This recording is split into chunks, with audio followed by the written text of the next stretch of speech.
Welcome to the WP-Tonic This Week in WordPress and SaaS podcast, where Jonathan Denwood interviews the leading experts in WordPress, e-learning, and online marketing to help WordPress professionals launch their own SaaS. Welcome back, folks, to the WP-Tonic This Week in WordPress and SaaS. It's our monthly roundtable show. We've got a great panel, got a special guest. We've got some fantastic stories. I'm going to let the panel introduce them. A couple of the stories are we're going to be discussing WordPress 6.2.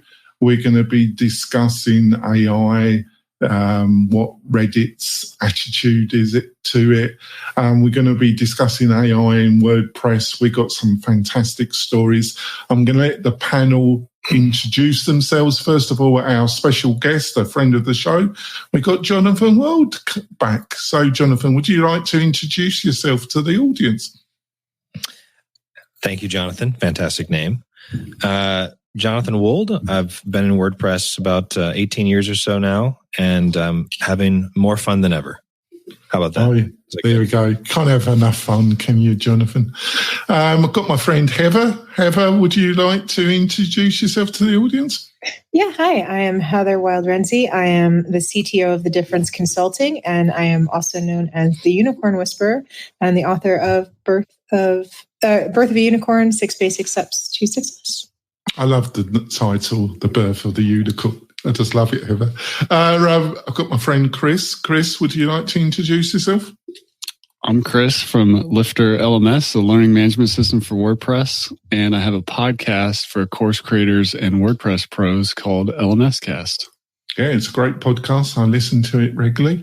I've got my regular co-host for the other weekly shows we normally do.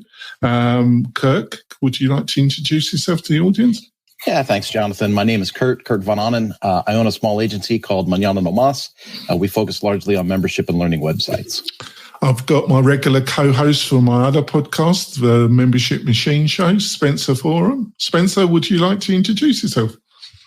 Sure, it's Spence from SpencerForeman.com, WPLaunchify.com, and my soon-to-be book, Why Jamie Marsland and I Are Arguing Over Full Site Editing, soon to be released on books and DVD. You're not upsetting him. He's just had 2 operations, heart operations. Jamie and I are all good spirited. There's nothing between us, but this is going to be like Rocky 2, maybe. He doesn't know. He does. I'm probably going to ask him to come on next month's roundtable show. It's going to be like Stanley.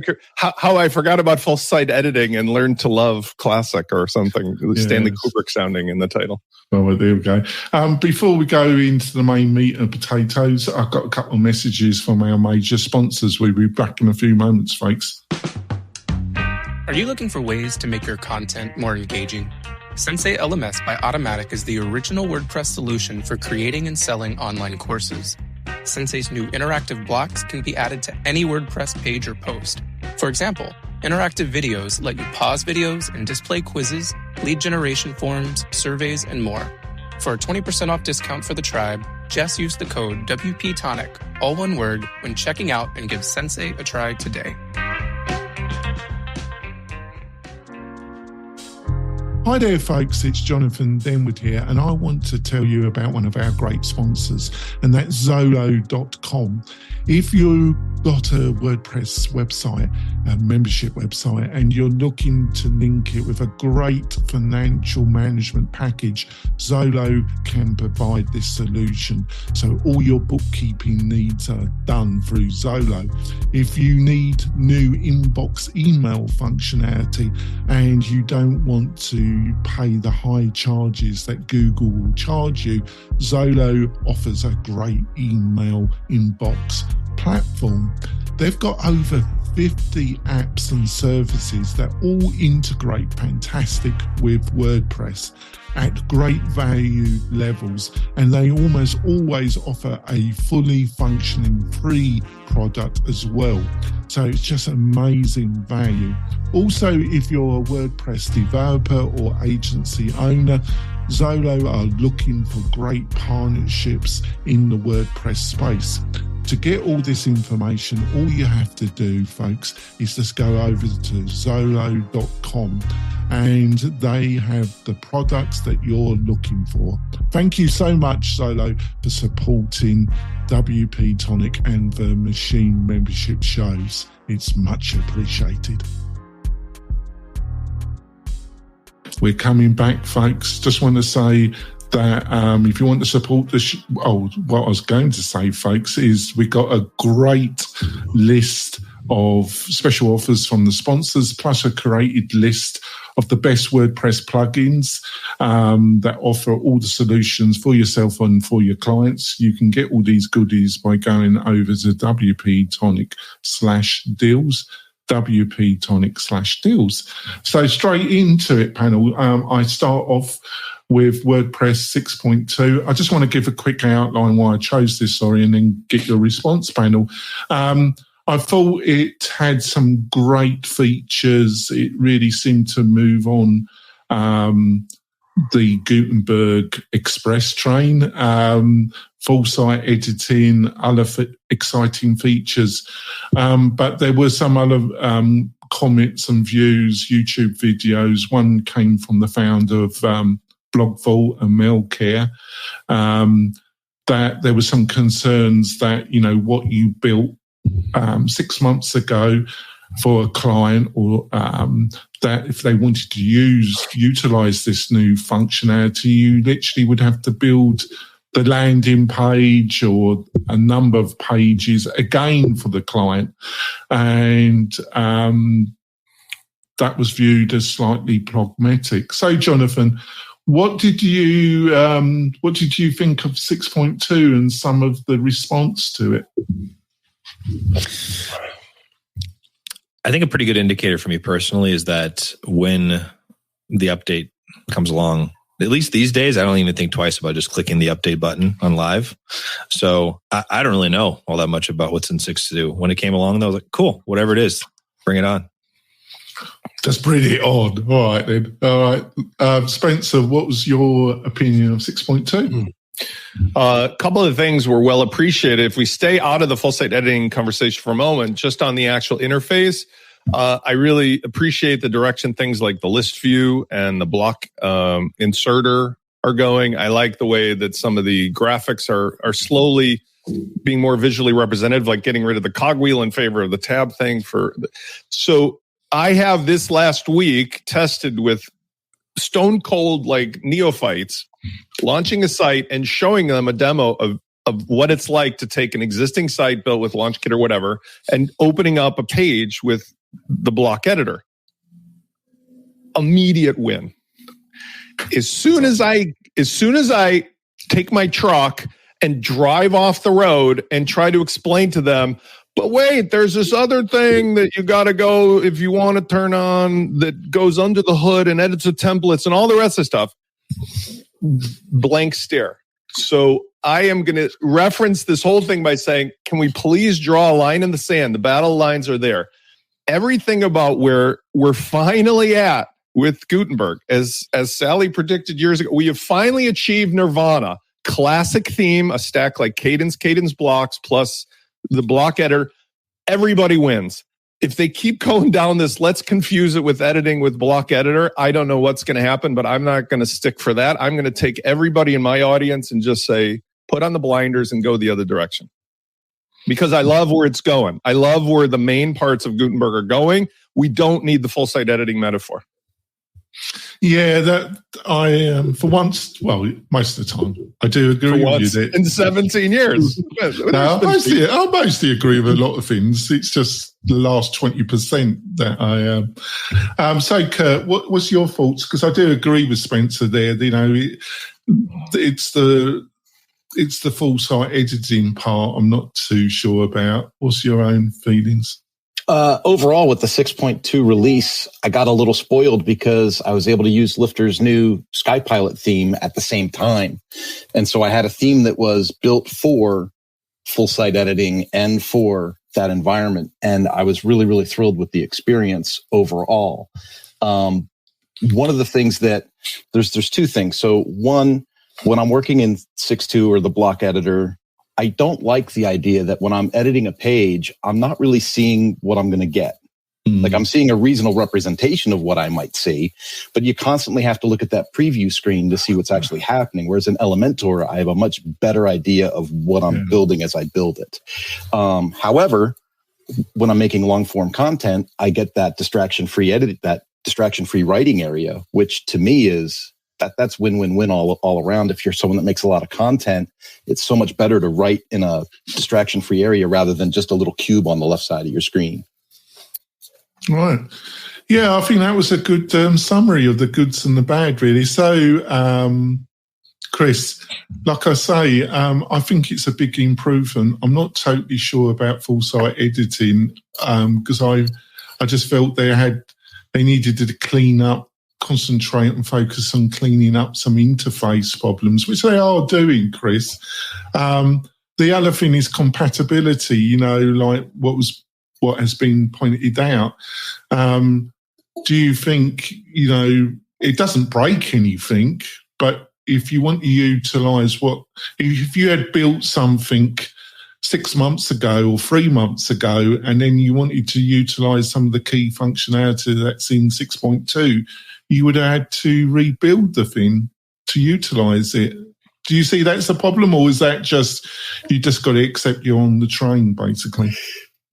I don't think it's a problem. I just think it's part of a product that is kind of rolling out in a live environment. And, we're still, even though it's been 4 years or whatever, we're still kind of early. I call it the tale of two interfaces in the sense, like Kurt mentioned at Lifter LMS, we just launched a full site editing theme called SkyPilot. And I've had to dive deep into the editor and how the new systems works and the templating. I'm actually a big fan of it because I'm not a developer, and now I can do stuff in templates without code. And, when you work with complex content types like courses and lessons, people get opinionated. They want those templates to look and lay out a certain way, maybe bring in some other elements. And now a non-developer can do that, which is awesome. But the tale of two interfaces thing is the challenge. Like, it looks very different. We got the new way to do menus, and there's these classic menus. I was trying to do something in the widgets, and there was like classic widgets and then regular widgets, and I got a little turned around. But like Jonathan said, he's been in WordPress for 18 years. I think I've been in around 16 years. And if you think back to your early days in WordPress, you used to like mess around a lot. And sometimes this is how I knew WordPress was for me, is all of a sudden I would lose like 4 hours, and it's like 4 o'clock in the morning. And I'm just trying to build this vision in my mind, and I'm having fun. I'm getting frustrated. I'm like playing around, installing plugins, breaking the site, just doing all this stuff. I think us, especially WordPress people that have been around a long time, it's time to get back in the sandbox and just mess around. Play around. Spend an entire sprint, like 2 weeks, if you can, just messing around, or nights and weekends or whatever, and just play. Because the more I get into it, I had to get into it like deeply because I have a product in it. And I'm like, yeah, this is cool. But it took me a while to figure out how the toys in the sandbox work. And I'm pretty excited about it. Yeah. I make a suggestion about something Chris said that isn't going to happen, but it would solve a lot of the problems. I like your metaphor, a tale of two builders. First of all, the metaphors are not helping anybody. Full site editor would be more appropriately named template builder or something. Okay. Second of all, they could still rescue this whole ship hitting an iceberg problem, as I see it, by making it a separate and distinct thing from WordPress. In other words, you can go and build yourself any theme you want, even as part of the same site, but it's off in the woods somewhere, apart from the main interface. Make a block-based theme that then runs like any other classic theme. Because the starting point of this was somebody, Jonathan or Chris said, it doesn't break anything. It does break stuff. If you turn on a block-based theme over a classic site, it breaks a ton of stuff. Yeah, it does. Hard. And those two worlds are not in parallel. So now there's this, we're building a wall, East and West Germany, 1962 kind of thing, like which side are you going to live on? It's destructive to all we've done to get here. Like literally 4 years of finally getting Gutenberg working And now there's going to be half the community going to be building these things that won't work with the other half. Ridiculous. Not your fault. I'm not blaming Chris. I had an experience about a year ago where I started playing with the full site editor and pods together.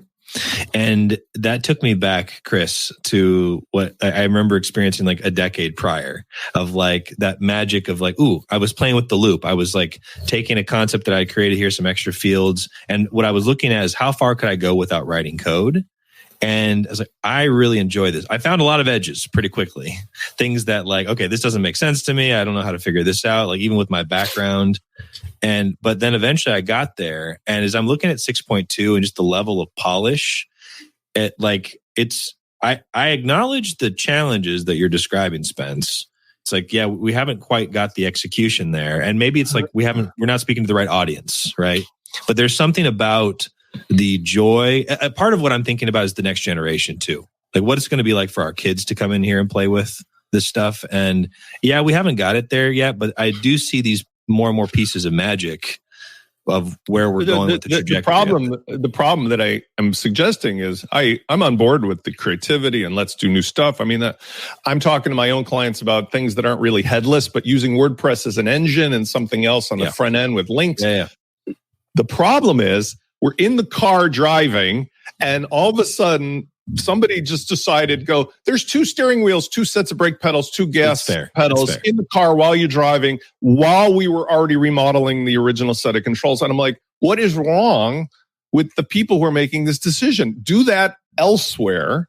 Make a thing that works independently and people can use it or not use it, but it's not a fork in the road problem, like which wheel actually steers the car. Because that's what I feel is happening now. It's not fun when you're already dealing with trying to teach your clients about why to give up all the external page builders in favor of Gutenberg. And then you have to explain, but there's this other weird layer of Gutenberg that's really not doing the same stuff and stuff will break and block it. In practice, nightmare. So Heather, I'm just going to put this to you, Heather. You just I think you just sampled what is the problem to some extent, because I think it tries to appeal to the tinkler, to the implementer, to the WordPress freelancer. If you're one of those, what Chris just said probably works for you. But if you're the average business user, you just want something that works, Chris. You don't want a tinkle for free 2 weeks of your life. You just want a bloody solution, Chris. And this has been going on for 4 years, Heather. I know technology changes, but when you're doing a fundamental change, which you've got with 6.2, that suggests to me that, I don't know what it suggests to me, because this has been the problem all along. And I've been saying this every time that they're just so behind. They don't understand the market of I don't know who this is for. And I mean, the only thing that I can say about this is I like the purple. I liked how suddenly everything's purple everywhere. That was what I noticed. Everything, suddenly the buttons were slightly different in no matter what page I went to. And that's how I knew that 6.2 was there. And things seemed to be a little bit smoother, but I also noticed that half of my plugins broke this week, and it caused a nightmare for my DevOps team. Yeah, but on the other hand, if you're trying, if you're trying to do something that really moves WordPress on, and is disruptive, and you're trying to update something, it's like trying to do engine work on a car, which is on the road, literally. It's a bit difficult. But we're 4 years on. So I'm trying to find a balanced position, Evan. I know you're very balanced. Is it problematic that you got such a fundamental change 4 years on? Yeah, it's taken them a long time to get here, and yeah, it's going to take a lot of. It's too little, too late. Right. Radio. Right, I'll leave it like that. Heather's point is well taken, because at the end of the day, the messaging on this is on all of us, those of us who interact with customers. Now, I can't speak for, Lifter because you're selling a plugin and a service, but for me, having a foot in the world of generic users and software users, I can say that what people want is WordPress as a service, WordPress as a solution. Most users don't want to be tinkering anymore. They would like to be done with the tinkering. So the question of who is this for is it really should at this point be either for the end users just taking it to go, or for professionals who can control the ecosystem in a logical, standard way. But right now, it's God knows what that hybrid is. It's not for cooks. It's not for consumers. It's not for people eating the baked goods. It's just for anybody who randomly comes across an article today. And, oh, by the way, that's different than something somebody said yesterday. And here we are 17, 18 years into this already. And nobody's taking a stand. I mean, we're never going to change that. We have to stand for ourselves here. There's one really interesting thing that comes up through all this conversation, and I think about the other shows that I've seen on WP-Tonic, and we talk about the flea market and the 60,000 plugins and all that nonsense. And if there was to be a legacy repository and a blocks repository, only the cream of the crop or the people that kept up with technology would be in the new repository. And it's one really good way to filter things out. Sure, it could be. On to the next story. Stack Overflow joins Reddit and Twitter in charging AI companies for training data. So, Heather, I've got such mixed feelings about AI. In some ways, I feel what's been said about it over the last couple of months is really just hubrisness at its most. But medium long term, obviously, I think it's going to be big. But I also think, these companies, you've got all the legal side, but Reddit looks like it wants to go public. And they did build these engines, these language engines that did utilize Reddit quite a lot. So are they going to be forced to pay platforms like Twitter, Reddit money to have access to them? Looks like they're going to. And how do you think this is going to affect AI in general? Only small questions, Heather. Well, okay. So I don't know if you noticed or know this, but Twitter, for example, now wants $100,000 a year for enterprise clients to access its API data. Elon needs the money, doesn't he? Well, no, I mean, what used to be free is now like a minimum of $1,500 a month for like a certain number of calls, and you have to be approved to be in that program. But I mean, like the average cost for it is going to be $100,000 a year, and it goes up from there based on API calls. Reddit right now, people have just been scraping Reddit forever for free, but it's soon, like they're going to start charging for this as well. The reason for that, I think, is because of the ethical concerns. So it's not, I mean, so I actually kind of agree with them for gating off their APIs because the data on there to train models with is not only is it valuable IP, but I mean, if people are training their data models with like the dregs of the internet, with all of these people that are like having racist and everything conversations, then like our models are going to be terribly biased. Like we're going to end up with like, I mean, just think about all of the people that are on Reddit.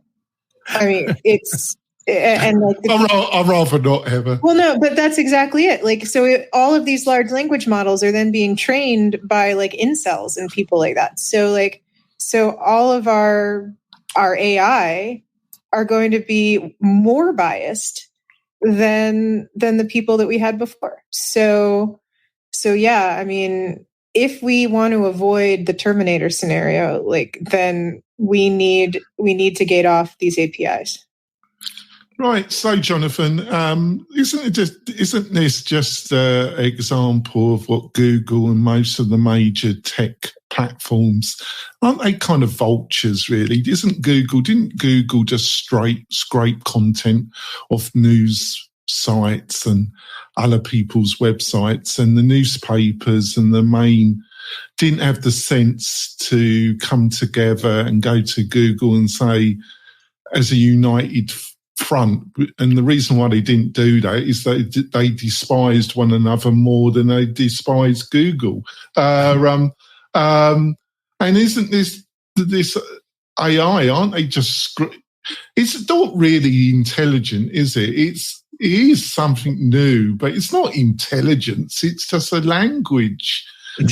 Jonathan, how much have you played with it lately? Quite a bit, it provides really good content. 101, I call it 101 content. It provides a certain level of content. It provides like WP beginner content. That's what it's good at. But that's kind of high praise. Well, I was being sarcastic there. So, right. It's a really interesting time. On just Reddit for a moment, I think Reddit represents, it's a bit of a perfect example of the internet as a whole, because there's a lot of really terrible stuff. There's also a lot of really incredible stuff on Reddit. Yeah, there is. Where you have people who will just go to great lengths for like something that they're really passionate about. You have incredible conversations, really positive things. And then one click away, you're in this really dark, terrible place, it's kind of a microcosm of just how the internet as a whole works. And in terms of like Google, I mean, here's, because I was in that publisher world, right? I remember being in the room with some of those publishers having those types of conversations. And what I think some people just miss is that why did Google work so well? They provide an explicitly superior user experience. Mm-hmm. Like no one wants to go to a publisher's site like one at a time, like try to navigate through all these terrible UIs and like it was terrible. Whereas you can go to Google, put what you're looking for and get that. And what we're finding, I think now with OpenAI and AI as a whole, not just them specifically, is this whole new like interface, this whole new experience where when I'm showing my kids, like it's kind of blowing their minds. And I'm like, yeah, there's something here. Like there's a little bit of a cognitive, like just like how is this working? Like, what is this? Like they can feel there's a magicness to it. And this is what we had with Google originally. There was a magicness to it because if you remember, it was a bunch of links, right? Like you went to sites where you're browsing directories, like you're trying to find stuff. Well, I think you aged me a bit too much actually there, John. I'm really excited to see. It's going to have a lot of unexpected ramifications. Like we can't predict it. But in general, I'm not on the side of the publishers. Like it's like when I sort of looked at it from that perspective, it's like they're holding on to something. I don't know. I say that, but I also, there's a big loss when you lose out on like the local side of things, because a lot of small publishers are also just sort of pushed out of business. I don't know. Yeah. All right, fair enough. So, Chris, so basically it's a neural network. The technology's been around for ages, and then ChatGPT puts the interface on it. It's got a big enough data to improve it, and then uses cloud network like Azure. So you've got enough computing to spew something out, and Bob's your uncle. But it's not intelligent. It's just, it takes everything, mixes it all up, and spews out something that does the job basically. But it is going to everybody's content and taking it all, isn't it? There is a problem there to some degree, isn't there, Chris? You're muted, Chris. Oh, sorry about that. We've been here before with ads. If you're not sure who the product is, you're the product. So, Google reads our emails to then be better able to serve relevant ads. So now companies read our emails or our Stack Overflow posts or Reddit posts or our Twitter conversations to We use those services for free mostly.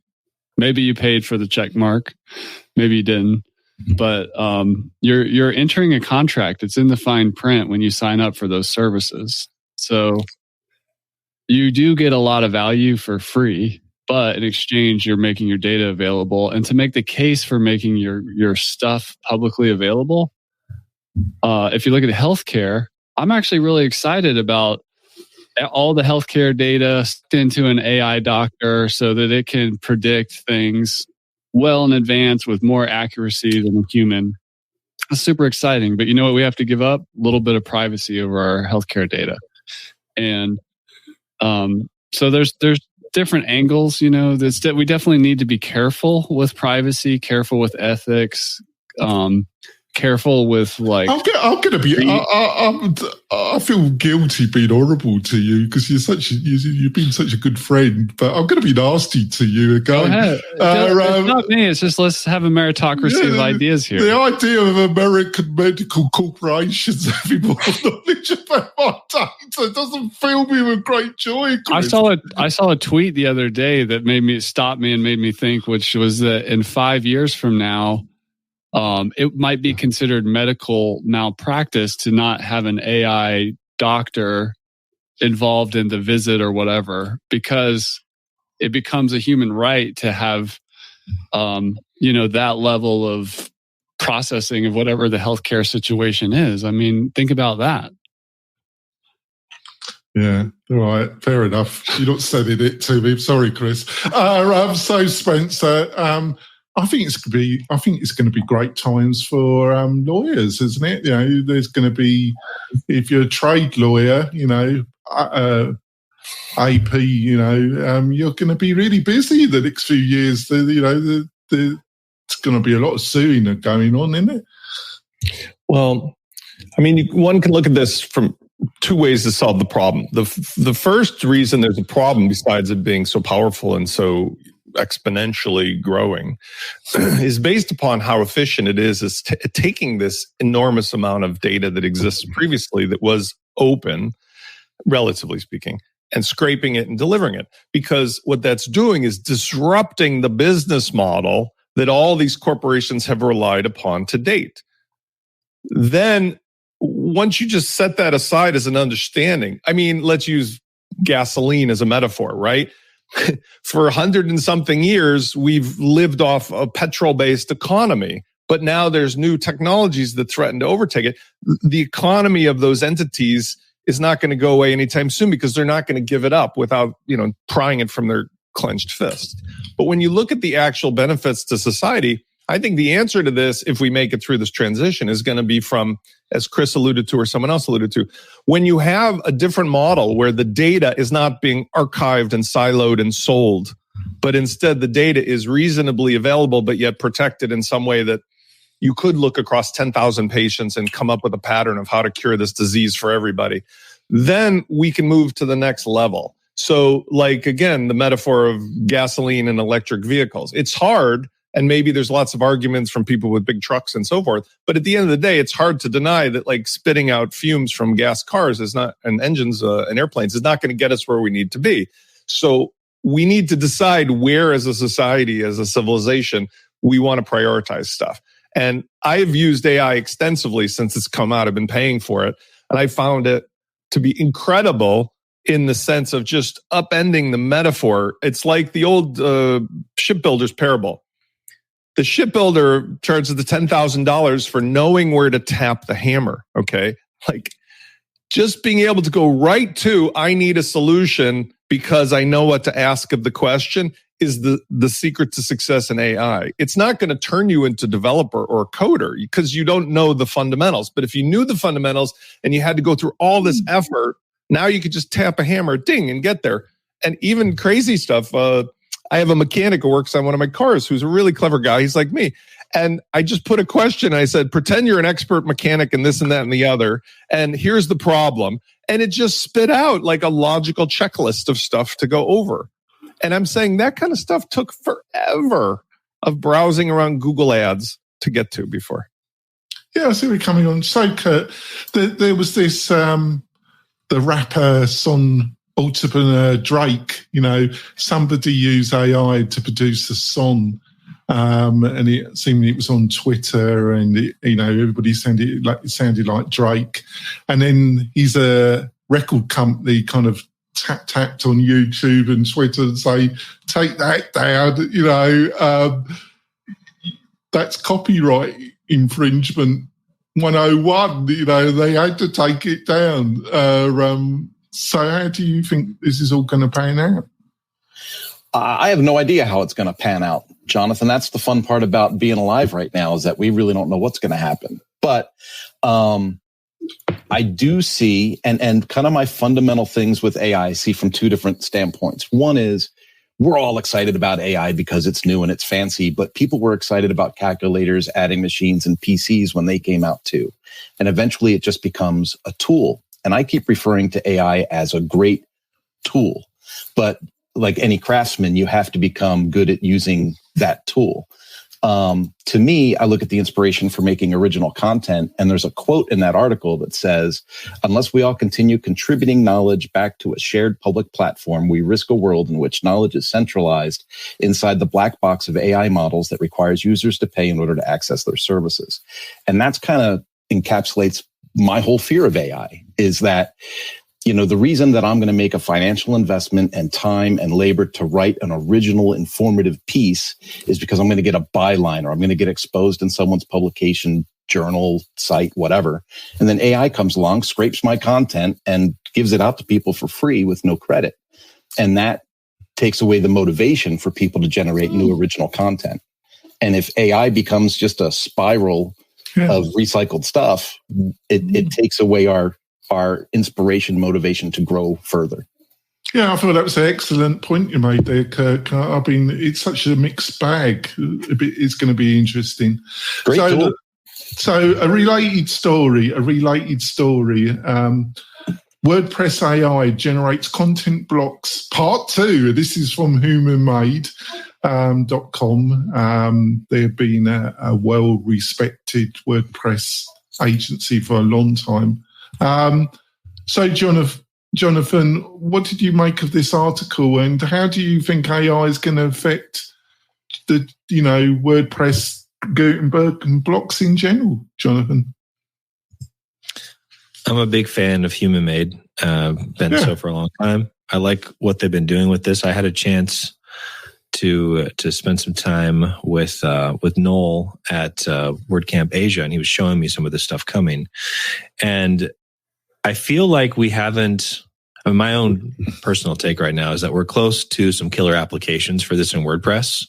When you just combine open source, like I mean, Chris could probably speak to this a whole lot better than I can. Just if I think about the LMS space right now and the opportunities to be creating stuff that just speeds up the ramp. Like, to me, the sweet spot is AI plus humans, right? Like, you don't just have it do all these things on its own, but to, like, in my own experiments, it's saved me already so much time in terms of starting points.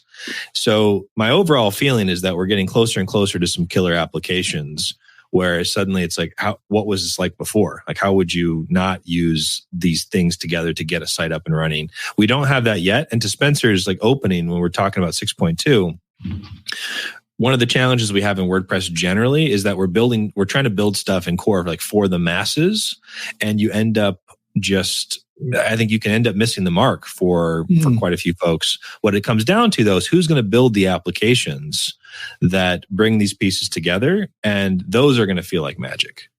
And I'm not seeing that yet, but I feel like we're getting closer and closer to someone saying, yeah, in the LMS space, like, this is how we combine this and this, and you can do this with Lifter, and boom. Yeah, just a quick follow-through question then. You say magic. Are there any particular areas where you think we're going to be seeing this magic pretty soon? I think the creation of an entire site. Like, WordPress is quite conducive to that. But to be able to say, like, I want a site that does this, and it's just pulling all these pieces that are existing, that are available today, but bringing it together. And people will be able to start with a prompt, and then you have a WordPress site on the other side that has content, that has structured design, all those pieces. I think you can do that already with AutoGPT or Agent GPT. People are some of that, yeah. But Jonathan, how does how does the licensing, whatever theme is or whatever commercial plugins are? Oh, Heather's left. Maybe she got a bit busy. How does that all fit in to what you just outlined, Jonathan? I don't know. I think it's a great time to be in the world of GPL. Innovation is going to happen a lot faster in this space. There's a big question mark about commercial applications and how do you build businesses successfully on this. I think this is what I'm personally excited to see but this is an area where when I'm talking to product founders, it's absolutely you should be paying attention here and be actively experimenting. I think WordPress is poised to gain a lot from this, and I'm excited to see it. All right, then, Spencer, what do you reckon? I think that we're not going to see an end to the various tools that make content available. And I was going to comment earlier, but I'll bring it into this, what Kurt had said about the value to somebody who's a creator. I think we're just all going to have to accept the fact that the days of somebody being paid for content that is protected are going to go away back to a more traditional patron model or a model that has to do with relationships. So in the Renaissance period, artists sought out a wealthy benefactor who essentially said, go live your life and make beautiful stuff for me and my friends, right? We moved recently into an economy where there's corporations that essentially aggregate, gather, pay affiliate fees to get stuff and hoard it inside of containers they sell access to. But when we allow this to be created dynamically from AI, it doesn't make sense anymore to think like an artist is going to be paid simply for the making prompts.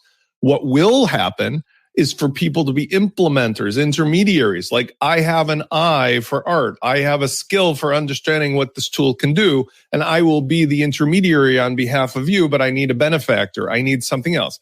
But beyond that is something we talked about with Jason Cohn many shows ago. Remember the promise that technology made to us in all the science fiction that we'll one day be free from capitalism as being a requirement? And we'll be able to live lives where we choose as children to do things that are meaningful for ourselves and society, because AI is used on a democratic scale to at least cover people's basics. Now, I'm pie in the sky considering the dystopian future we're in right now with politics and old boomers ruining the world. But I do think that we can get past this. And if we do, the promise of AI applied with that mindset is we don't have to think geez, how can I hustle my entire life just to survive and maybe hope to rent an apartment or send my kids to school? And instead, people can use these tools to make really amazing stuff. And then the whole conversation goes away of, do I have to make a living at it? I just do it because it's good for me, good for society. It feels good. I mean, yes, start the mini violins. But as a capitalist and a realist, that's the reality of what we're dealing with today, is the tug of war between the trillionaire corporations and people and the regular rest of us. Right. So, Chris, what do you reckon about this human-made? Spencer had a big statement there, but yeah, so what's your reckoning on this? I think there's an important rubric to put things through, which is the difference between a co-pilot versus full disruption or replacement. So I think GitHub Copilot is a great name. I love a good product name when I see it, or feature name or whatever. So if you think about a truck driver, at first there's probably going to be a Copilot, but eventually with the AI driving the car and then the truck, but then it's going to become fully autonomous fleet. The human doesn't even need to be in the vehicle, but there'll be that transitionary period. When you think about WordPress Copilot, the human is still needed. We need the creative engineer, the visionary. It's going to be an iterative process. We need to AI is not emotional, so you need that human emotion in the copywriting, in the story parts of the website. And yes, you can, AI will be able to create its own movies and lessons, all that. But if to tie it into an area where I give it a lot of thought about with the LMS industry. If the goal is not to be to write a prompt, be okay, I want you to make an LMS website in the kettlebell fitness niche and make a bunch of money, coach a bunch of clients, and deposit the money in my bank account while I, snorkel in Fiji. That's a full delegation of the entire thing, and AI is not ready for that. But when it comes to a Copilot, what would a Copilot do? It would create the site from a prompt. I think of it sort of like really fancy lorem ipsum. You still got to replace some stuff, maybe redo some images with AI yourself or with real pictures or whatever. You still got to massage the content. When it comes to like auto suggesting as a ghostwriter, like, oh, as you're writing this quiz question, or maybe we'll auto generate a quiz here based on the content, or the big thing that's going to be really cool, and I think will do a lot of good for society, is the personalization that's going to happen. Yeah. So as you get into a learning path, I mean, let's fast forward like super far out. Like, I want to learn about investing from Denzel Washington and the character from the movie Training Day. And you get this completely custom, personalized thing that adapts and makes sure you grasp the key concepts as you keep going.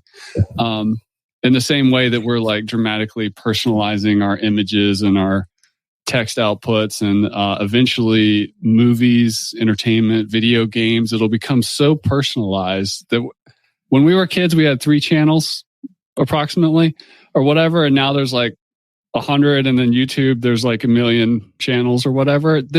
We're still on that exponential curve of personalization.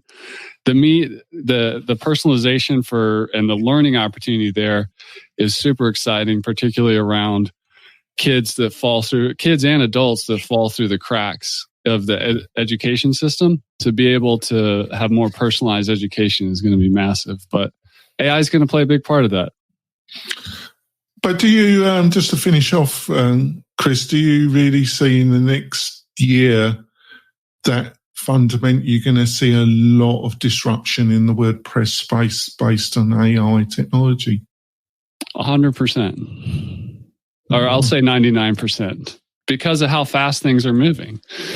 But there can be challenges, like something really bad in society could happen with AI that would have negative repercussions.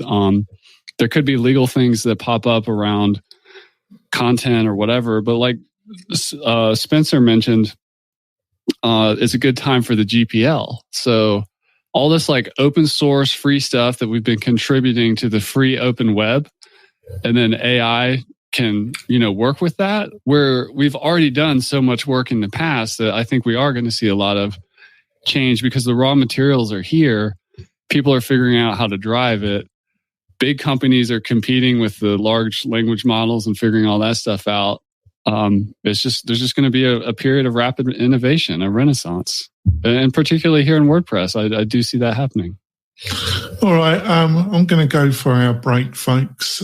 We've lost Heather. She must have had some technical problems, but we will be back in a few moments with a couple other great articles. Back soon.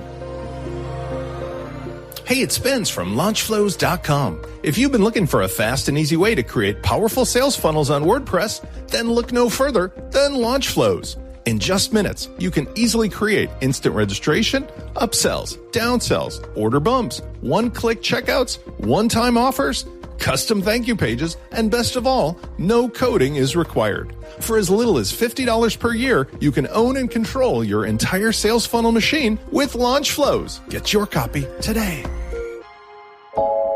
This podcast episode is brought to you by Lifter LMS, the leading learning management system solution for WordPress. If you or your client are creating any kind of online course, training-based membership website, or any type of e-learning project, Lifter LMS is the most secure, stable, well-supported solution on the market.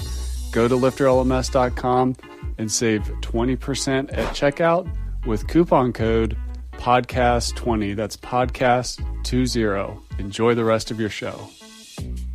We're coming back, folks. I just want to point out, if you're looking for a great hosting provider, and let's be frank about it, most of the hosting providers in WordPress aren't that particularly good.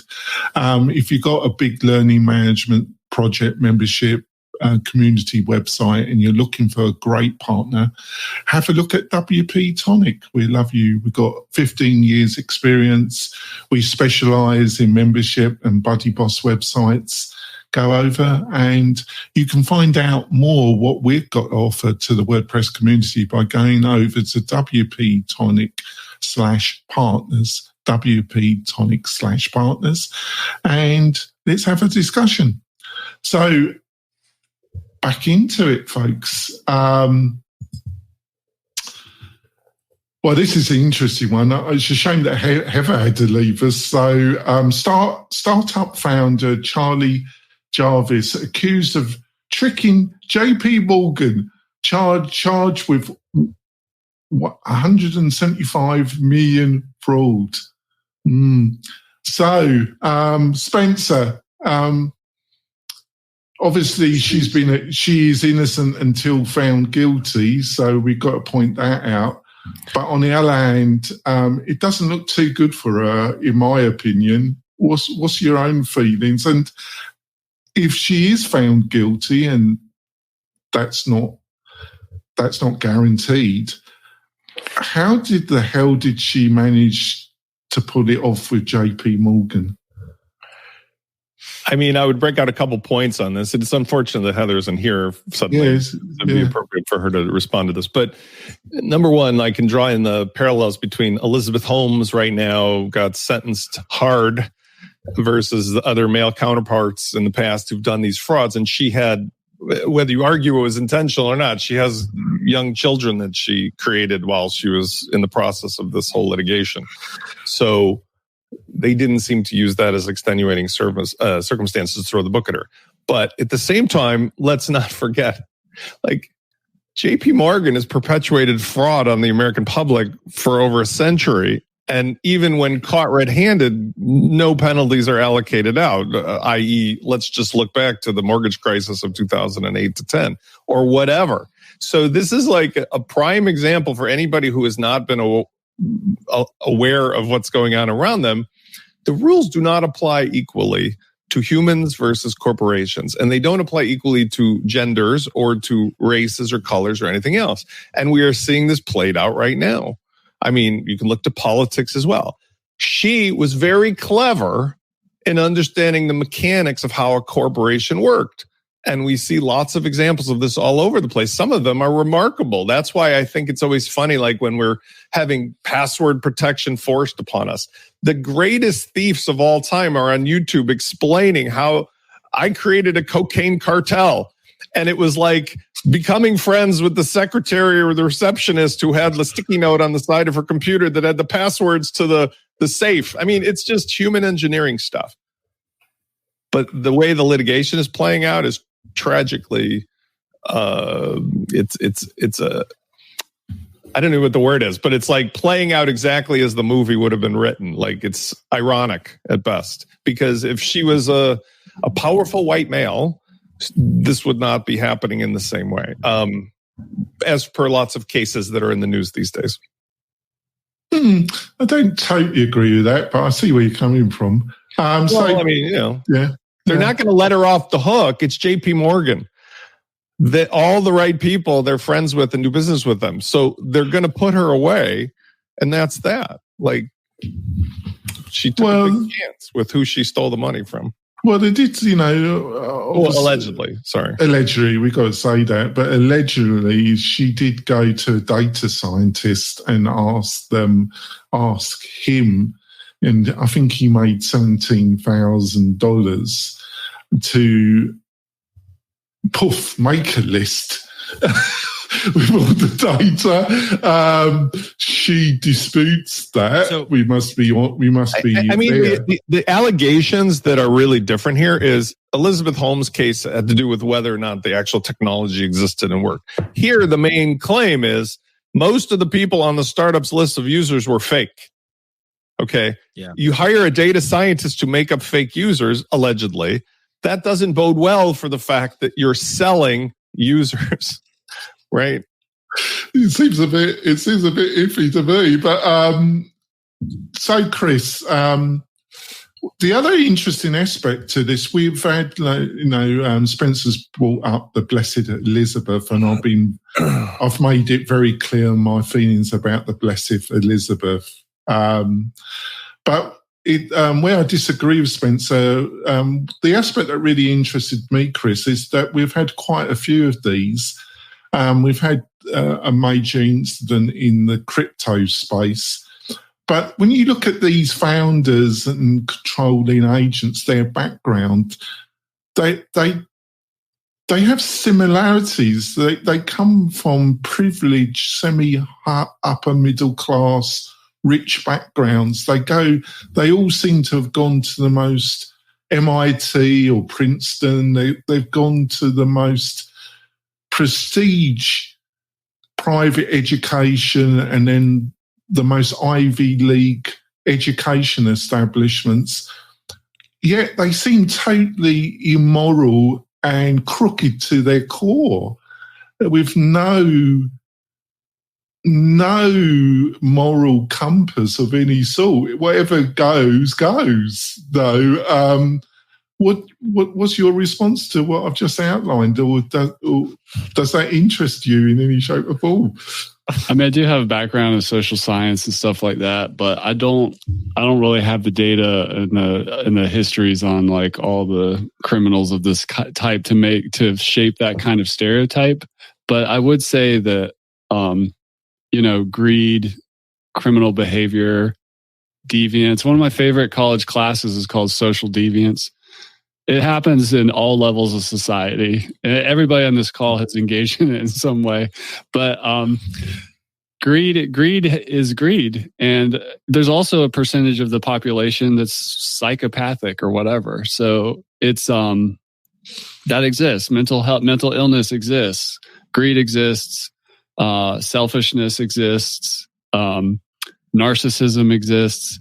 And these things play out at all levels of society. And I think, sometimes they look different depending upon the resources people have and how it plays out. So I love those. I don't know. There's like a video where like these people visit a prison and they're like, take one step forward if you've done X and X, and everybody's actually kind of moving together.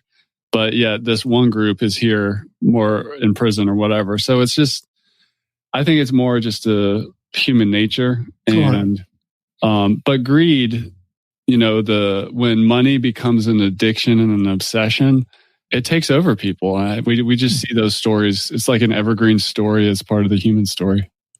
So, Jonathan, was it also that Morgan were in a rush? They wanted to get into the financial app area. We got Apple. Looks like Apple are making a real big push into the personal banking space, and looks like they might be successful. You've got Apple shares, even though they're some of the most expensive, you still might get a really good, because it looks like they might actually pull off what they're up to. But was that what JPMorgan just were in a big rush because they really wanted to get into that financial app? And the story that Charlie was telling them did seem really attractive, didn't it? So there was a show I started watching and then I couldn't, it was like too much for me. It's called Inventing Anna. And it's the story of a woman who basically, like, she creates this entire, apparently it's based on a true story, but the core premise of it, because she was trying to raise money, she would work with these influential bankers and like all these people, and so much of it was social engineering based on this premise that people believe what they want to believe. Right? Like it's so someone at JPMorgan, it sounds great, right? Like they probably showed them the live users, right? Like you could show them a couple thousand. That was legitimate. Like it was real. There was like, according to the article, like 300,000 plus real users. You show them that. And I could imagine, and I'm going to guess that maybe it was exactly just greed, right? I can imagine a scenario where you could have, like, if you'd been honest about it, you probably wouldn't have got the valuation that you wanted. Or there could have been a future state where the reality did catch up to what she was projecting, but it didn't get there. People at Morgan believed what they wanted to believe. And then ultimately, now they're just moving the blame. Now, it's still clearly wrong. If she said that was, we have 4.5 million and only 300,000 were actual humans, that's fraud, right? But it's interesting because in general, people just don't look very far past what they want to be true. I think Spencer's made a really good point, because I'm going to have to back off a little bit and say she is innocent. These accusations have been made because Spencer made a really good point. You know, the organisation that's making these accusations isn't morally or in fact a particularly I wouldn't say credit, I'm struggling for the right word, but for them to they've got their own problems, JPMorgan, to be frank about it. I thought that was a really good point there, Spencer, which I hadn't thought about. They're the last people to, accuse anybody, really. So, Kurt, have you got how did she think she was going to get away with this, really, if she is found guilty of it? Because obviously we only go by what publicly has been stated about this case, but if she did go to a data scientist and ask them just to formulate, it doesn't look too good, does it, Kurt? Does it? Well, I think, I'm going off of an article. I'm not an attorney, right? So I'm just reading what I see and did a little bit of other poking around. Corporations are under an unbelievable amount of social stress right now to promote and look for business principals and investors that are female, especially in the tech area. So she comes to the market and says, I have this cool mail list. I have these 300,000 people. We have no idea what happened in those meetings. They could have said, hey, this would be really valuable if it was 4 million, but you only have 300,000. We don't know if she was coerced. We have no idea. I mean, before Musk shelled out $44 billion, which is a whole lot more than $175 million, he said, hey, I think there's only 16 million active Twitter accounts. It's not uncommon at all for people to buy 1,000 followers on TikTok so they can go live. Yeah, sorry to interrupt, but you made a really good point there, because we did have this thing with Elon Musk and Twitter, same type of argument, and in the end he said, I don't want to buy it, and he was forced to, because they took him to the Delaware court. So he was kind of semi-forced to, but it's a similar scenario. And I think that was a really good point there, Kurt. I didn't take that. So but it does seem to be a little bit further on though. But he had a similar argument with Twitter. Twitter put forward that they had all these users, and then when he delved into it, he said, no, you haven't. But it must have been, but on the other hand, it must be a bit different, because in the end, he was forced to buy it, Kirk. He was forced to buy it. So, but I see where you're coming from. Let's wrap it up with the last story. I'm going to ditch but just finish off with the SpaceX, the Starship rocket blowing up. It was an amazing sight. Kind of spun as it was a success. What was your reaction to it, Jonathan? It was an amazing sight, but you would have thought they would have strengthened the base area so it didn't all blow up as you switched all those engines off, because it did cause a bit of engine damage, didn't it? Dude, I'm still blown away every time I get in an airplane, and just how it works and that it works. And I love it. I'm actually quite intrigued by kind of all of it. So at this point, there's so much complexity to this stuff that I just I recall reading comments from people who follow this stuff closely and talking about how much of a win this was, even with the blow up. Right. So to me, it just kind of blows my mind in general. I that we're even trying things like this, and that airplanes work. So kudos to all the folks involved. I'm excited to see the next time.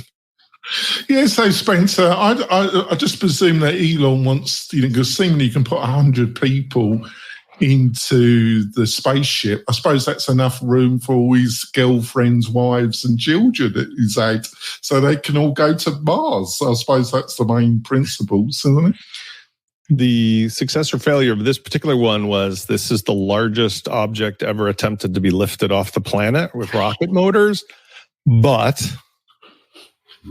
all the engineers upon whom Elon relies said, hey, listen, we've always used this thing called a flame tunnel, called, the rocket, the exhaust from the rocket goes down into a gargantuan swimming pool of constantly filled cold water and is deflected sideways.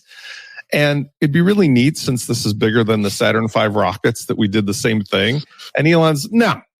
A concrete pad that I used to have my barbecue grill on will probably be fine. And so when they looked at what happened, there's perfect evidence that essentially this thing disintegrated the concrete pad that was uncooled and unvectored thrust and shot boulders up, which destroyed half of the engines at takeoff.